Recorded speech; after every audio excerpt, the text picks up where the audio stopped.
Good day, lords and ladies, and welcome back to Age of Fear with me, Cornish-Knight, as we tackle this fantastic game on the hardcore difficulty setting now.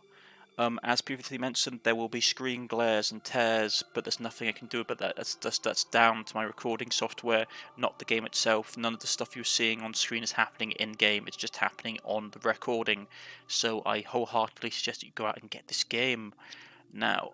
Let's go on about it, shall we? The feast tent was alive with a roaring fire, festive music, and dancing ladies. The tent smelled strongly of beer, a welcome scent after Edward's long day. Tybalt immediately approached Edward. "I see you've survived your little adventure, boy. I take it that your prey isn't doing so well." "They are not doing well at all, sir. The greenskins won't be bothering anyone again." "Very good, boy. The king will be most pleased." "I am glad to help," he replied. "I feel he'll be even more pleased to hear about my party's other prey," he thought. Edward had been holding the hideous decapitated head of the ogre behind his back the entire time. He now raised it high and threw it to the ground, where it landed with a sickening thud. A few dancing ladies saw the horrible battle trophy and leapt back from it shrieking. Within seconds, the raucous party was silenced. Even the musicians ceased to play. Tybalt stared aghast at the gruesome head. A long moment passed before he turned back to Edward and said, "My good sir, I think that was neither necessary nor appropriate behavior." Tybalt trailed off as the sound of applause cut through the hush. Everyone turned toward the source of the clapping. It was King William. He laughed deeply before speaking. "Now that's something, boy. Not every knight that meets an ogre lives to speak of it. I knew nothing of this beast living in my forest. Tybalt, give this young lad a prize for his brilliant work. He's earned it. Now play, musicians, and let the dancing commence." Once the music resumed and the crowd had turned from the grotesque head, Tybalt drew close to Edward and spoke. "Boy, you have more luck than brains. That stunt you pulled earned William's favor, but it could just as easily have earned your head a place next to the ogre's." "Understood, sir. I'll try to stick to less. I'll restrain myself from performing such gruesomely dramatic gestures in the future, my lord." "Here is your purse, then, and a small gift from me. This ring has served me well for quite some time. Keep the armor as well. I'm sure you will have need of it." "Thank you, my lord." Edward's revelry over his accomplishment all but snuffed out over Tybalt's earlier reproach. "Go on now, enjoy yourself. Those pretty ladies are looking forward to meeting you." I've got to admit, I probably would have done the same thing in the lad's place, because you're trying to get respect. "You can put that thing down, Edward, don't scare birds," declares the king loudly. You're trying to earn renown, and the best way is to show off. Edward was the center of attention for the next few days. The tale of his combat with the ogre seemed to grow with each retelling, and the combination of his youthful good looks and the daring tales won the affections of several young daughters of various minor noblemen. The party ended abruptly, as King William ordered the camp to break up following the arrival of a messenger from Redcastle. And soon after, the men were moving towards the capital in a long column. The messenger had brought rumors of a greenskin horde on the march. After the column's arrival at Redcastle, King William locked himself in council with the High Court. Not yet a knight, Edward wasn't permitted inside. In the next few days, many mercenaries arrived at the castle. Edward thought he might enlist a few of them in preparation for the battles likely to come. Gonna need them, that's for sure. So let's get on with it. Right, as you can see, folks, this screen tearing, it's not happening in game. This is just on my end of things. So Just had to be a bit patient. The party comes upon a mysterious formation of lit candles upon the ground. The heroes search the area for clues about the ritual but find nothing. These are one of the new events added in-game by the developers. Let's see if we can figure them out, shall we? Solve them, here we go. Let's try the left one first. Right, that doesn't work. Maybe the middle candle. Ah, the candle flame is snuffed out. Which one is next? Let's try the right, because right is always right. And you have the bone candle. A bone candle is quite an excellent item. Correct sequence, the last candle was lit, appeared to be a prized bone candle, allows us to control the undead. But there must be a price to pay. Right, that's the main story, shop, side mission, random battles. These random battles are tailored specifically to our current party level. So the more powerful our party, the more powerful the random encounter will be. But we should try and fight as many of these as possible because they will allow us to get a good chunk of experience, which is something we're going to really need on hardcore mode. Right, so let's see what's in here. We can upgrade some units. Yes, that's excellent. Items. Various locations will be unlocked as the game progresses. Shops are marked on the world by a gold icon and sell and buy items. Not every item is suited for your hero. The economy of the kingdom is very lively. Some shops will appear and disappear. Right, so he's got 100 experience. Let's see what we can get him. Intelligence or stealing. Intelligence allows us to get 25% more experience. It's a very useful early level ability. And stealing, as the name suggests, allows us to steal items of other units. It's not bad, but we're playing on a harder difficulty setting, so yeah, you're gonna have to ignore the pinging, I'm afraid, just for a little bit. Right, intelligence. Yeah, we're gonna pick up intelligence. It's very useful early on. Stealing, I think it's gonna be a bit too risky. Right, items. Ooh, some nice things here. Bone candle is very nice. Allows us to control the undead, but it will change our affinity of the user to evil, which is not great. We have a lot of treasure, but I'm sort of like divided here. We could sell it, but I noticed several encounters where having these items in our inventory can be useful. Ring of Strength will probably gives us +1 attack if I remember correctly. Ring of Scholar is very useful, 20 more experience point at the end of every battle. Berserker Armor is very nice, but we become a bit frenzied and become uncontrollable. It's not a great thing for our hero to have unless he's very tanky. Quality Shield is good, but I'm going to give Quality Greatsword. It's two-handed, so we won't be able to use the shield, but it gives us a bit more attack, which is very, very good, especially early in game.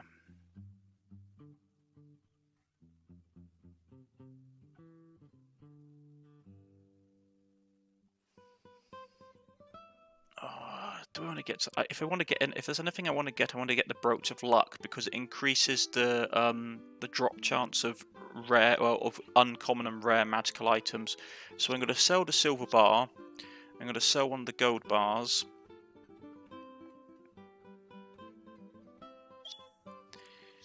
Right, so I'm going to get the brooch. Increases the rarity of random drops. It doesn't stack, however, unfortunately. So once one person has it, it won't affect. We can't buy multiple ones for multiple heroes. It won't have that kind of stacking ability. The other thing we've got to do is we've got to spend a bit of money and buy some healing potions. I know it seems expensive, 60 gold a pop, but we're playing on a much harder difficulty setting. So we need to really be making sure that our units stay alive as much as possible. Another random battle has dropped. Now what do you want to do? It's either going to be the side story, days past when metas come and went from the castle. Edward has simply had nothing to do. That looks like it's going to be dealing with wolves. Do you want to do one of these random encounters? Yeah, let's do one of these random encounters. I've never done them before, so let's see what they are like. Right. It's dark, which is not great. And we have to go deployment. We can deploy inside the golden area, the yellow area. We're fighting some fungoids and what looks like to be a mutated ivy plant.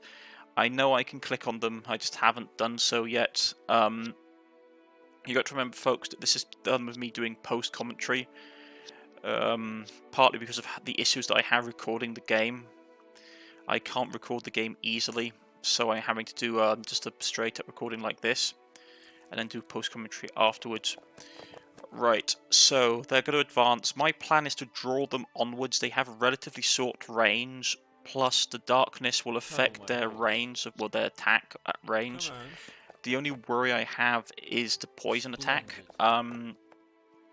Poison attacks are very nasty and will kill off our units relatively quickly at this stage in the game, so we have to be careful. If I get lucky, I can probably kill the poisoned ivy, or the mutated ivy, on the first turn. Once we've got that out of the way, we can charge through towards the ranged units in the back, and they will probably not be that great in close combat.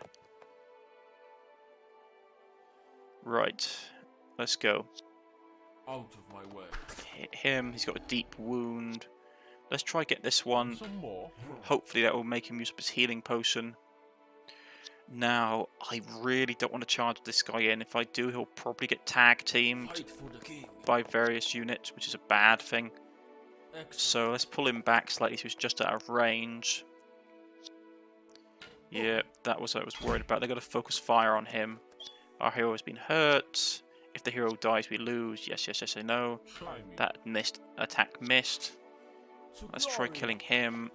He managed to kill that ivy. Very nice. Now, I want to try and deal with this poison attacker because it's going to be the main threat. We need to take that guy out. So he's got to run. Yeah, this is not great. Go for it. For the kingdom. Ah, missed at 60%.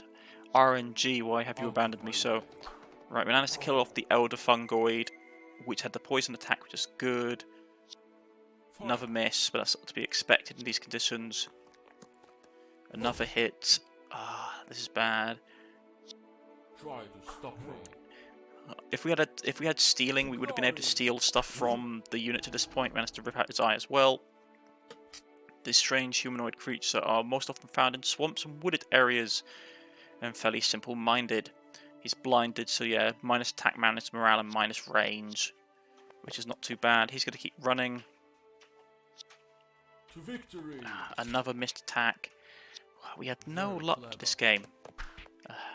Really? Oh, come on. Taste my dagger. Here we go. We got a bit of money. And there you go. See, guys, I made the mistake of leaving the battlefield before looting it. Now that's my own fault. So we got a little bit of cash. As I said, there's not a lot I can do about the screen tear, folks. It's just how it is. I'm using OBS. I normally use Bandicam, but Bandicam doesn't like recording this game. So it's just how it is.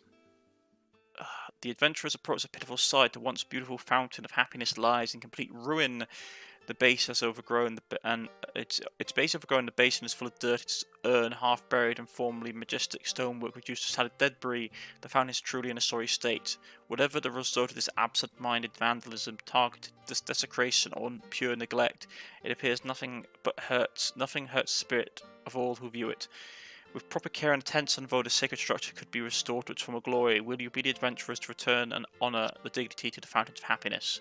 It will cost us 1,000 gold. Not right now, to be honest.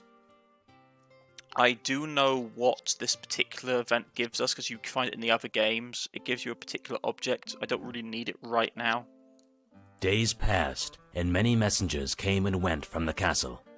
Edward simply had to bide his time outside, growing more restless each passing day. However, his boredom soon ended, as adventure never seemed to stray too far from him. An uneasy-looking farmer introduced himself to Edward. Edward didn't recognize the man, who introduced himself as one of Edward's father's peasants. After a moment of awkward silence, Edward decided to speak. "What brings you here, my friend?" "Wolves, my lord. They are raiding your father's fields. We hear them at night, and several of my, your father's sheep have disappeared. And the local militia has been called away as the king begins mustering his troops, I assume. Are there no men in your village who could help? There are only a few, me lord, and none are trained warriors able to help. Edward's father's fields were not far away. His party could go and be back in 3 days. He thought to himself, the kingdom will need at least a week more before our army is fully prepared to depart. There won't be anything else I need to do until then. I haven't seen Tybalt recently. He must be extremely busy helping the king to prepare. I can solve this wolf problem without having to bother him. Edward addressed the man. I can handle it. Just lead me to your fields. Do you have a horse? Yes, me lord. Let us depart immediately then. Within moments, Edward, his men, and the peasant were headed toward Yannistown. The peasant had been right, as there were wolf tracks all over the fields. The peasant's shack was very small, so Edward and his men set up camp around it. Just after midnight, the sentry called the alarm, having spotted gray shapes among the trees. In moments, the pack was upon them, led by a large gray wolf. Strange, Edward thought to himself. They fear neither men nor fire. He alerted his men. Prepare your weapons. These beasts shall learn that the kingdom's soldiers are not their dinner. Right, folks, let's try and get down to this battle, shall we? So, okay, so who's we take? We're going to take some extra guys. We're going to take him. We're going to take the bowman. Now, they're a bit more expensive, but we should be able to do it. So, right, okay. Now we got too many people. Okay, that's not too bad. Can we get him a healing potion? No. Okay. So you can get these guys leveled up at least. We can get bribery. It's not a bad spell, a skill. It allows you to bribe units to join your army for a set amount of your funds. So let's just see. Right. Yeah, I mean, I don't really use it that much, but it will be useful early game, especially to allow us to poach higher level units. So, get him. We'll get the regular experience level for this guy. Do we want to get the regular level for him? No, we'll get intelligence. We'll allow him to get a bit more XP quicker. This guy hasn't got any experience. Okay. Right. So, that's everything. Let's get down to the task at hand. Here we go. Right. The warg howls and the horse is nervous. Easy boy, I will not let you get eaten, declares Edward. The horse looks unimpressed. In fact, the question is for these peasants are counting on us, we will stay. Right, so what are we looking at? Ooh, training dummies, very useful. There's a secret that if you destroy so many training dummies in the game, a special secret level will unlock. So we should try and aim to get that. We've got 2 wolves.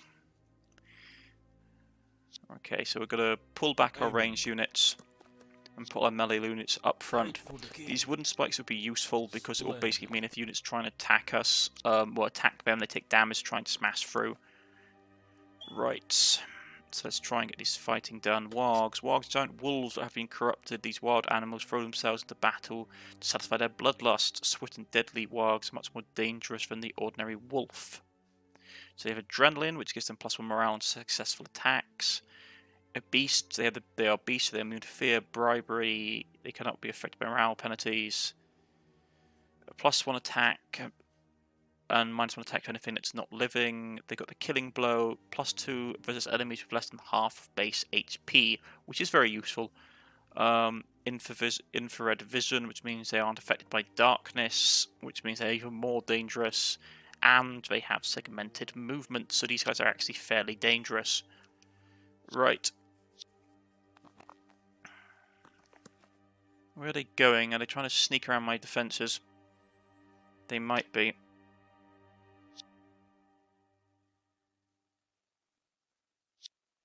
Let's pull him back. Let's get them to try and charge Edward. Edward has the XP for it. My king. So we'll turn the back to the unit. Let's see what happens. Oh, he's going to go for that guy.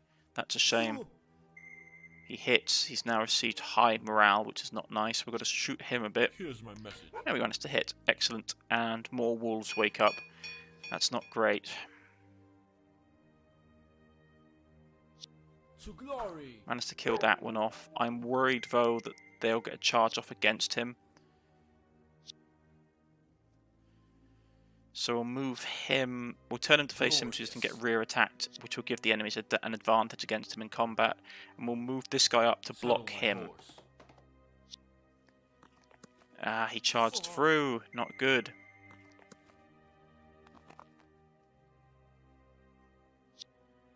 Managed to hit. Ah, we fumbled the 90%. So we're going to probably lose that unit next turn. That's really annoying. Really annoying. Yep, and we lose him. Fortunately, he was the guy we just recruited, so it only cost us about 200 gold, so it's not a massive loss, but it's annoying that we lost him due to RNG. The warg roars as it dies. Never before have I seen such a wolf. It will make the perfect fur before my fireplace. Ah, that's so annoying. It's just how it is, though. But yeah, that fuffing of the 90% hit chance is a bit annoying. So let's turn the line around to deal with him. They got to try and flank around again. Interesting. Oh well, we'll just deal with this one first. Kill him off in the first turn. Hopefully that will tempt the AI into charging us. Keep the archer back. Which way would it go? I suspect that the wolf will probably try and attack our hero because it's the only way the AI can win at this point. Fight for the king. So let's see if it can try and do that. Yeah, it's going for the hero. Edward roars with pain as the horse bites him. Cornered rats bite too, huh? Right, so they got high morale. Rush on them. To glory. Oh, we missed. Our luck has just been not with us.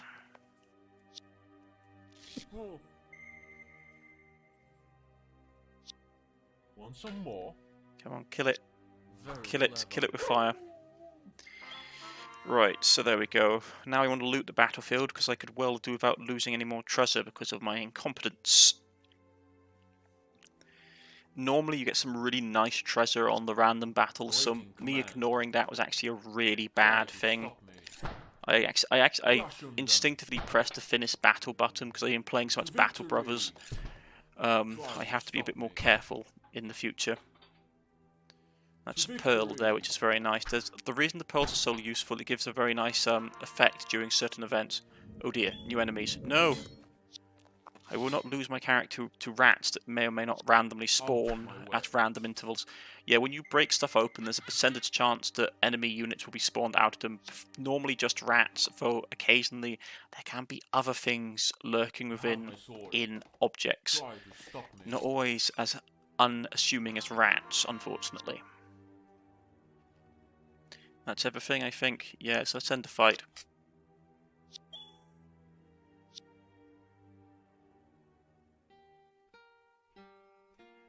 The last wolf fell, blood from several slashes staining its grey coat. Edward stepped close and slashed its throat, thus ending its misery. The party was weary and wounded, but victorious. The stubborn wolves were all dead. The peasant emerged in the wake of the battle to thank Edward. "Have some fresh milk and bread. I know it is not much, but it is all that my family has to offer you courageous warriors." "Thank you kindly. We are honored to share your fresh provisions." The men ate all the proffered food and drink, then sat resting. As the party began to clean up and make ready to depart, the farmer came to Edward with a young man. "My lord, though I have no gold to reward you for your aid, I offer my youngest son to your service. Though he is young, he is a quick learner and very loyal. He should be enlisted in the militia, not to my service. But sir, you care about your men. If he's conscripted into the militia, his life will just be thrown away. But I may see him again one day if you take him into your service.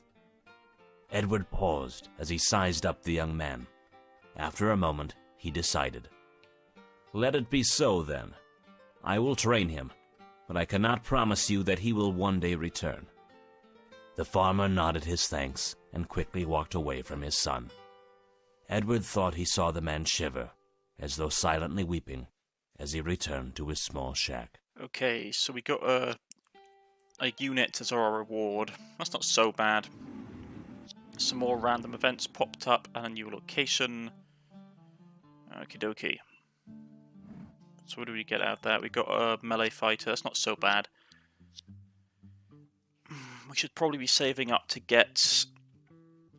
And now this is what you either want to go straight for the veterancy and get a veteran as soon as possible, which are very useful and very powerful, or upgrade to one of the subclasses.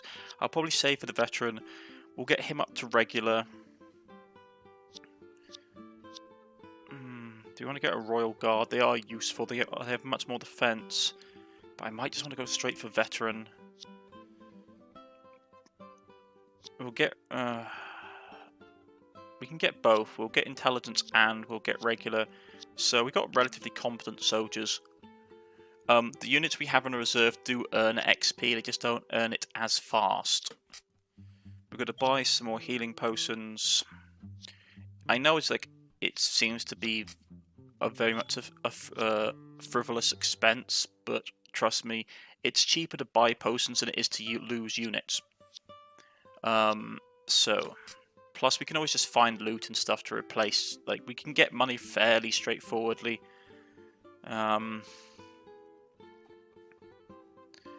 Those pearls will come in useful. Those pearls will really come in useful. Right. So let's do that. An event. Today is the birthday of our glorious King William. All the people in the kingdom join together in celebration. It's a custom to send the king a small token or gift. We'll send him a little bit of money. Hopefully that will reward us in the future. I probably would get a negative if I hadn't done that. Nestled into the tree line atop the mountain, a modest monastery sits secluded from the realm below. Day in and day out, the nuns of this monastic order gather healing herbs for brewing of potent restorative potions, regardless of the race, religion, or creed. Any all visitors of demonstrated stamina to walk up the hill are welcomed. So let's look inside the monastery.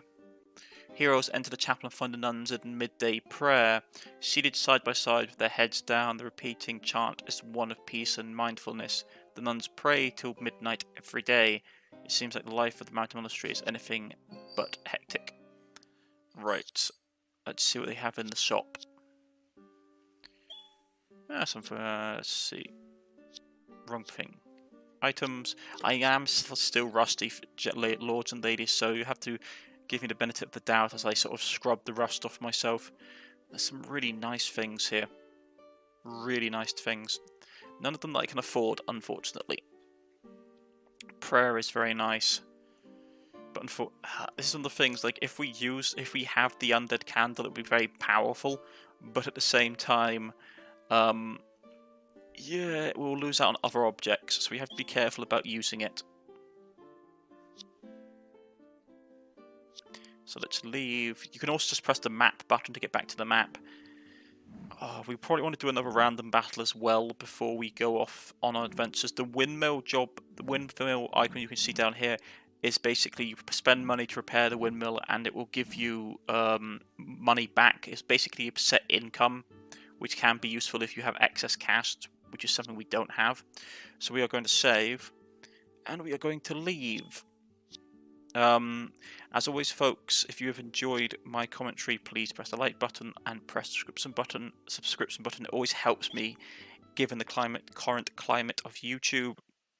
If you want to leave a comment, you can leave a comment in the comment section. You can follow me on Twitter or on Steam. Age of Fear the Undead King. I will say that I was given these games by the developers. as an open creation of that. Though, to be honest, I would have bought these games myself. They are that good. They are very good, very worthwhile, and very good value for money. So I suggest you all go and check them out, folks, and I shall see you all next time. Goodbye.